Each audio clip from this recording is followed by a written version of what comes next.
As an herbalist, when I think of the herb chamomile, I think irritable, angry, oversensitive, and snippish. These are indications to use chamomile you'll find in the American tradition of herbalism. So, for example, if you look in this book by Cheryl Tilgner, she describes the picture of someone who needs chamomile as being restless, irritable, sensitive, complaining, wants to have their way, argumentative, acting like a baby, and cannot be comforted. So what I want to talk about in this video is where those indications come from and where you can find more of those specific pointers to herbal remedies. Okay, so the use of chamomile dates back at least a couple of thousand years in Europe. It was used for abdominal pain, amongst other things. And then in the early 19th century, the German physician Samuel Hahnemann, who's the founder of homeopathy, conducts these experiments where he gives tincture of chamomile to healthy people. And that's an important point. He was conducting this experiment on healthy people to see what the indications for those remedies were.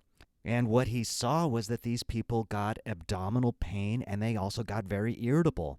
Those symptoms that would be caused by that remedy would become the indications for how to use that remedy. Those were some of the indications that Hahnemann came up with to use chamomile, but he also came up with a whole bunch more.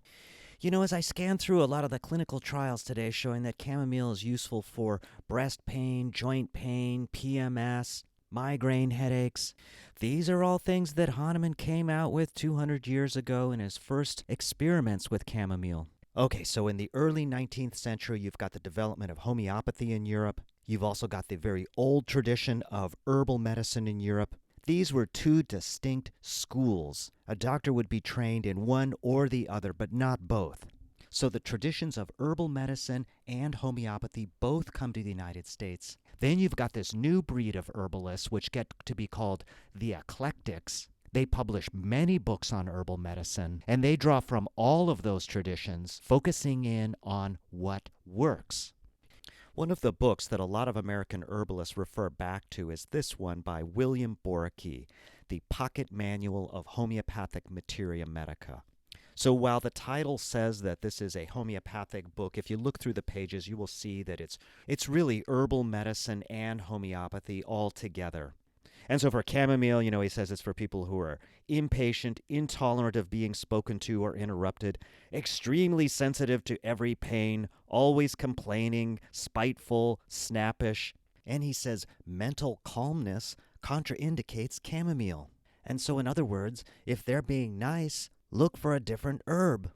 Now there's a lot of controversy about homeopathy, and it all comes down to the dosage. Yeah, homeopaths are notorious for using dilutions of herbal remedies that are so dilute there's no material of the herb left. And it's natural to be skeptical about this, and in fact many of the eclectic authors were skeptical about that. But they were still using the indications from the homeopaths. Why? Because they worked. And so as far as I'm concerned, regardless of what your opinion is about homeopathy, if you're an herbalist, I highly encourage you to look into what the homeopaths had to say about the herbs. There's real insights there. So here's my take on the art of herbal medicine. It is about figuring out what herb or combination of herbs a person will best respond to. And I personally am willing to draw upon any of the traditions of herbal medicine coming out of Europe or Asia, the Americas, the new clinical trials that are coming out, or sometimes it's just a vague sense of intuition that I'll get. I'm willing to consider all of those things, but ultimately the proof is in the pudding, meaning test it out, see if it works.